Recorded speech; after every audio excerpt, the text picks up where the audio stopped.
Hi guys, this time magluluto tayo ng rellenong bangus. So yan, inaalis ko na yun naman sa loob. Tapos imamarinade natin ng kalamansi at toyo to taste. Tapos ating pakukulo para madaling maalis yung tinik. So ayan ang mga tinik na aking nakuha.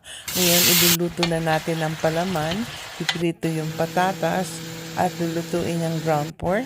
Tapos bawang pag may lumabas na yung aroma ng bawang, sibuyas, tapos ilalagay natin yung seedless tomatoes. Pagluto na ang kamatis, ilagay na natin yung mixed vegetables at atin ang ilagay yung pampalasa at pasas. So ayan, linagay ko na rin yung palaman at aking hinahalo-halo. Last kong linagay yung patatas at red bell pepper at ating tinikman. At linagay ko na sa loob yung palaman at aking binake. So, ayan na, rellenong bangus.